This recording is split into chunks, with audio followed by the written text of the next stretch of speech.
Hello, everybody, and happy Monday. This is Todd Nilson, one of the organizers for the Catalyzing the Future event, which is coming up on the 30th of September. And leading up to that, we have a series of introductory conversations, calling them Catalyzing Conversations. And we have a variety of guests who come on who are going to be involved with or participating in the event the day of. But these individual conversations are something that are designed to get you thinking ahead of time, ahead of the event, and a chance to take a little deeper dive into the lives of some of the people whose great perspectives are going to be available that day. So I am going to kick us off by bringing into the channel my colleague and friend, Mr. Alhir, and our guest for today, Terri DePollo. Welcome, everybody. Good to see you.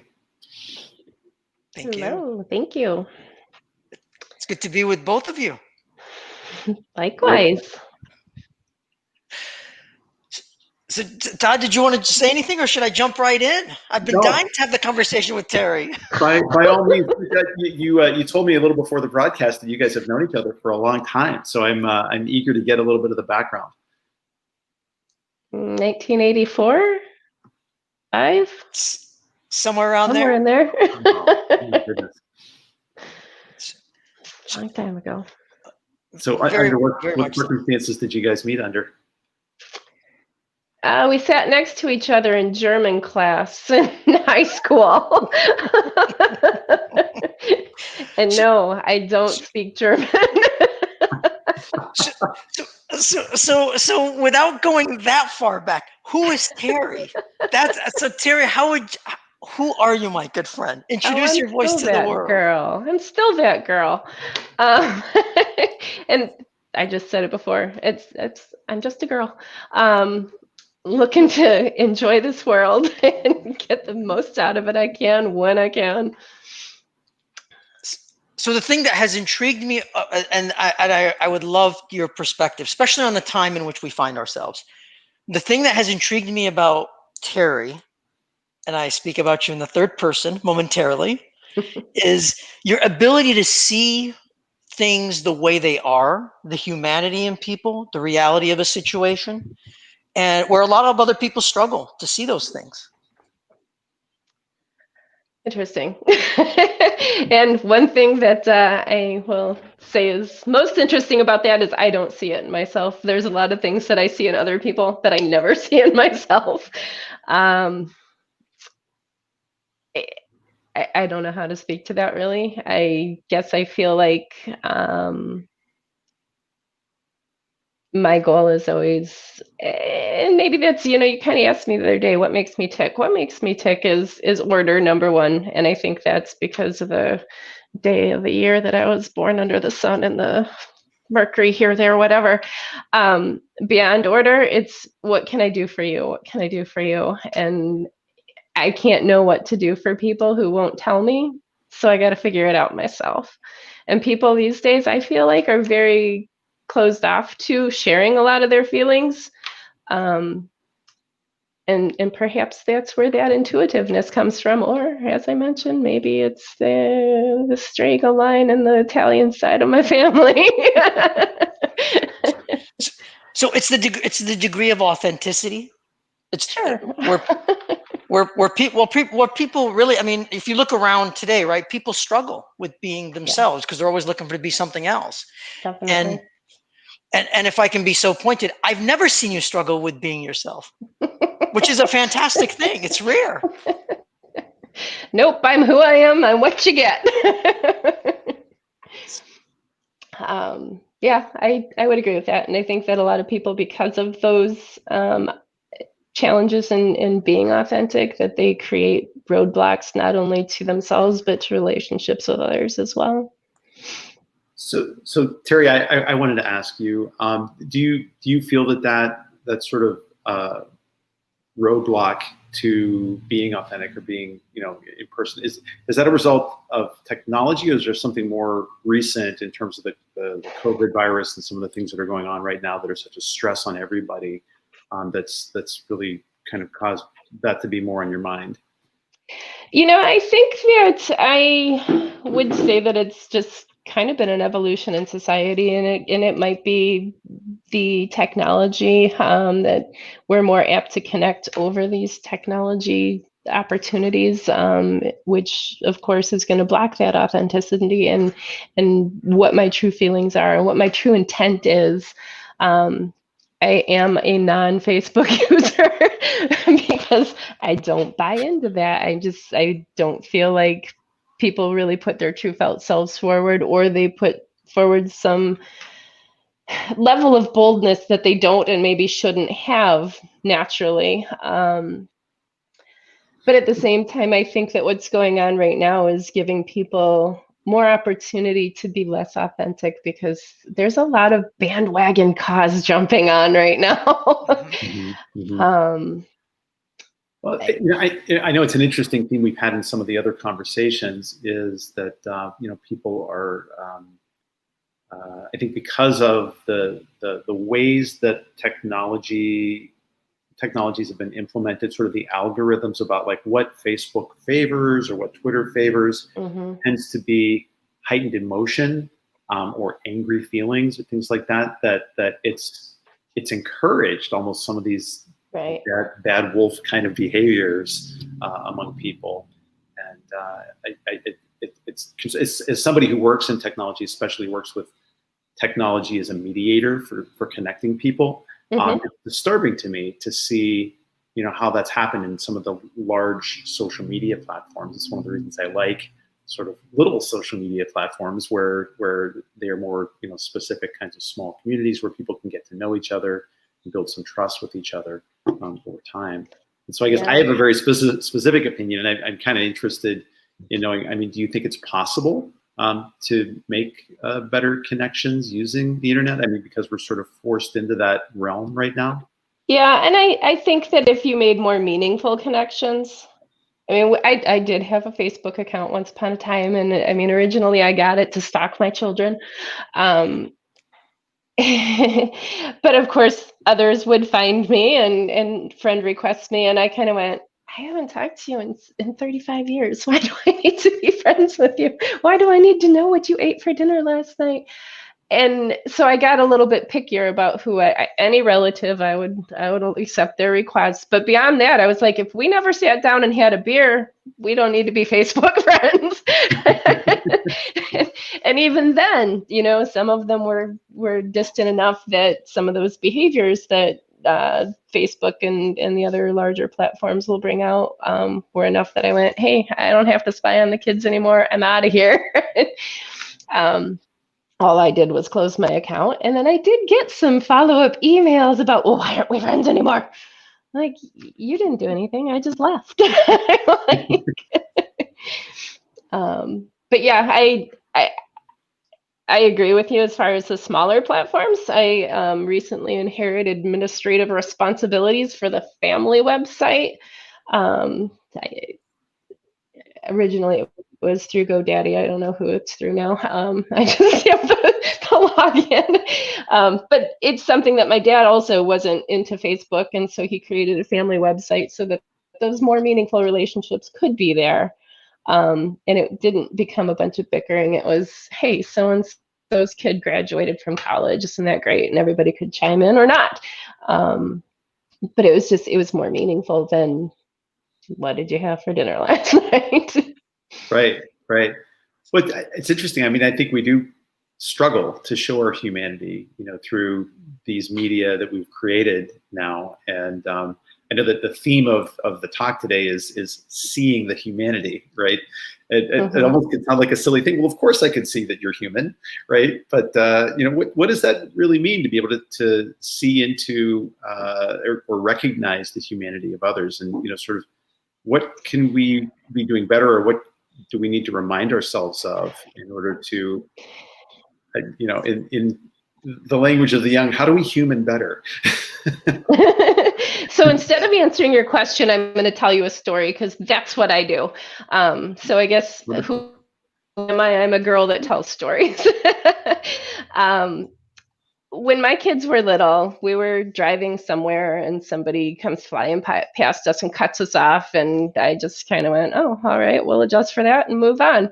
And the kids weren't so little that they weren't aware, and they're like, Mom, Dad would have called by names and screamed at him. And I was like, but we don't know where he's going. He might be on his way to the hospital to see his mother take her last breath. We're not in a hurry. we're just going home. And to me, that's one of the things that we forget, that other people have other situations that we're not aware of, we're not a part of, and having some understanding for, just because I behaved badly doesn't mean I'm a bad person. Another story, I have a friend who has not spoken to one of their dearest friends for ages because they didn't apologize the way that they wanted to be apologized to for some situation. Well, there's more to that. They have tried to connect. There's obviously something going on there. There's obviously some hurt there. Don't shut it out because it didn't happen the way you wanted it to happen. There's only so much we can control in life, and being open to all of those other experiences and opportunities, and everything doesn't fit in the box. I think is a big part of what humanity is missing out on. These social norms and things have to happen this way, and I don't have to go to the store anymore because Amazon will bring it to me. It's a great reminder, and I think I said in the last event, the Transcending the Crisis, that I aspire to be more like a Mr. Rogers, who was always more interested in the people interviewing him than in anything that he could say about himself. And it's a good reminder to us to act in compassion and remember, what others have to say. So it's a great story, a great reminder. How can we show that great care, though, to those who are about as cuddly as a Tasmanian devil? That's my question. Oh, that's a tough one, because I do have some Tasmanian devils in my life that I'm presently trying to avoid. But still reflecting on that, and death brings out the worst in people and the best in people both. And Sai knows I recently lost my father, and some of the family was a little less warm and fuzzy than others. Through it all, I kept just looking for what was that one thing that I could hold on to. Oh, today he really liked his wife a lot today. He's probably a good guy. He can like his wife. Where is that? Okay, we're not getting along today, but he has a nice laugh, And I actually raised my kids that way. They would come home from school upset about this kid or that kid at school, and I'd be like, you know what? You can't change that kid, but you can change the way you think about that kid. Find the one thing it is that is good about that kid, and when you think about him, that's the thing you think about. You don't think about the day he hit you on the head in the bus. You think about the fact that he's really good at soccer or whatever it is, A lot of times I got the mom. But over the years, they have been able to do that and kind of take that lesson home, and have had better relationships with people that they maybe otherwise didn't want to because of it. I absolutely love that. Sai, I don't mean to monopolize the conversation. No, all good. I just love listening to Terri, as she knows. I mean, but you demonstrate it so naturally. I mean, it's exactly what you described. It comes respectfully so naturally to you, but for whatever reason, other people preclude themselves from that authentic nature. They do. Forgive me, Terri. What guidance do you have, especially I'll say for parents and for others, relative to what we're experiencing socially and in this crisis? Wow. That's pressure, Sai. You've never known me any other which way, correct? That's right. You always put me on tough questions here. I guess if I were going to give any advice to parents is, you have to be authentic. You have to do what's right for you, but you also have to remember that what's right for you isn't right for your neighbor or the guy down the block or the guy at the office. We're all individuals. We all have things that really we're passionate about, and trying to see the other people's perspectives and what made them passionate about something different than you will help you in understanding them, and therefore being a little bit more compassionate to their passions. Terri, would you, from the description that you offered relative to Facebook and I'll say generically just technology, and how much do you think has that really played into your vantage point, where others thrive on looking at what their neighbor is eating for dinner, right, or whatever, or they're going on vacation, or sharing what they're having for dinner? Yes, exactly. I at first thought it was going to be hard to cut the cord because I had the same habit as scrolling through. I worked, one of my side gigs was selling cell phones. So I was in tune to every app, every social, everything, all the technology stuff. I don't care if you were 100 or you were 10, I knew what you liked. And I was like, oh, I'm going to put all this stuff away. I bought into it. Oh, I need a new cell phone every 6 months because when you work at the store, you can do that. And I have not missed it, maybe a week. Cutting the cord was all it took. And I was like, hey, I don't have to pick this thing up constantly. And now when I see people picking them up constantly, I feel a little bit of sadness for them because there's so much out there that's not on that machine. Yes. Very, very, very well said. So, I don't want to see a picture of a sunset. I want to see a sunset. Yes. Yes. Very, very well said. So given that as you said, I put you on the spot, would you like to ask me anything? Oh boy, no. No. I wouldn't be that terrible. I was just going to sit back and watch there, Sai. Well, that's the key thing with as I've always said for numerous times, I put my life in your hands and I trust you completely. So I knew she wasn't going to ask me anything too pointed. I'll put it that way, Terri. I was actually thinking about it over the weekend, and we were talking about just what makes you tick and how things have changed since this whole world event has occurred. And this morning on the news, they were talking about some poll says that people scored higher that they enjoy spending time with their friends more than their spouses. Mm-hmm. And I'm just curious how has your life changed in that regard as far as fun? That is a good question. I would say being off the road allows me to enjoy things more. Being running from airports and planes and all that good stuff took a toll, where too much of a toll. Mm-hmm. So the slowdown for getting off the road has been very, very beneficial in many, many different ways for me. And quite honestly, I can't imagine going back on the road at this point. So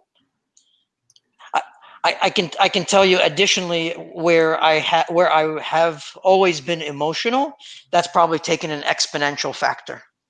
Okay. I used to cry at the end of every movie. Now I cry at the end of every Zoom call. Put it that way.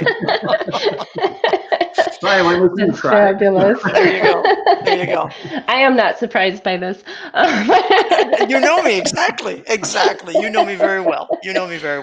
I thought it was interesting that the poll attributed the fact that people enjoy spending time with their friends more than their spouses is that we spend too much time doing chores together as couples or what have you, which also made me reflect on all of the chores we've been doing all year.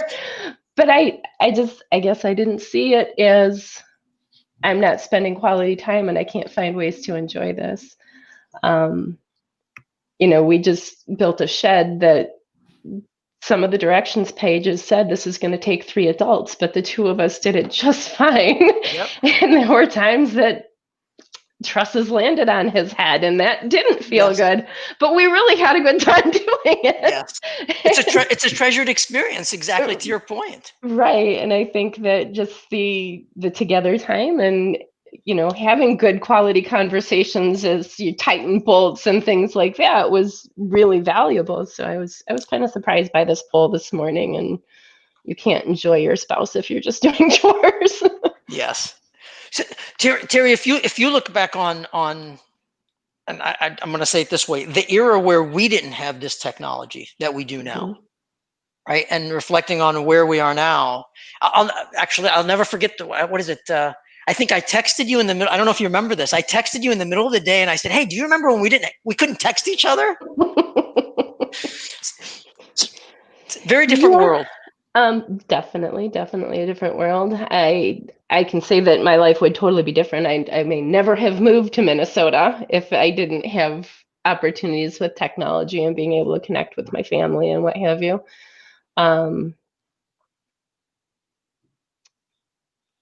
But I'm sorry, Todd. I am not the biggest fan of technology. I'm good at it. I just don't like it. You totally know, fair. again, it's just that personal piece. I would rather pick up the phone and talk to my uncle than text him. And, you know, last night, Gene had been out of town and he brought me back some wild rice, like straight out of the canoe. It came off the lake and into a Ziploc bag for me. And you can't get it better than that. And I immediately texted my uncle. I'm like, I have wild rice for you. I'm going to come visit next month and bring you some. And he texted me back, and it was like a half sentence, and then the phone started ringing, and I was like, oh, I'm not alone in wanting to talk to people. Yes. And then, of course, Gene went to bed because he knew it would be hours before I ever got off the phone. He knows you well. Let's put it that way, right? He knows you well. He does. You know, same thing with, you know, I'd rather send you a physical birthday card than shoot you a text or put a post on your Facebook page. Yes.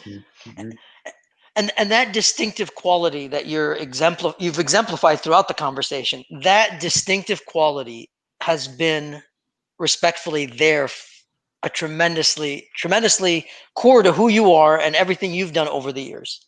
I mean, I've experienced it. Thank you. So truly. If I asked you about parents, how about children? You know, children that are experiencing the technology that, you know, children don't know rotary phones. No. Right. Or another funny story. We were watching home movies when my sister was 2 years old, and she opened up one of those record players with the big fat chunky plastic records, and my nephew was like, what is mom opening? Like, yes. An old-fashioned CD player. Yes. Which kids today don't even have that. Kids, I just think that they just really need to remember that the personal connection. And I think that this pandemic has really brought a lot of that back to them. Yeah, it's kind of forcing them to spend a little more technology time interacting with their friends, but I think they recognize more how valuable it was to be able to see their friends in person. And I guess my best advice would be to never forget that and cherish the time that you can spend together in person, and don't sit there at one end of the couch and the other texting each other. Yes, put them down and talk. Very well said. Go outside and smell a tree. Yes. And I want to respect your time likewise, Terri, very much. Any sort of parting thoughts that you'd like to share with the world? The world? You didn't tell me this was happening this way. and you know how long I've wanted to have this kind of conversation with you on some stage with the world listening. I don't know why the world needs to listen for you to have the conversation, but okay.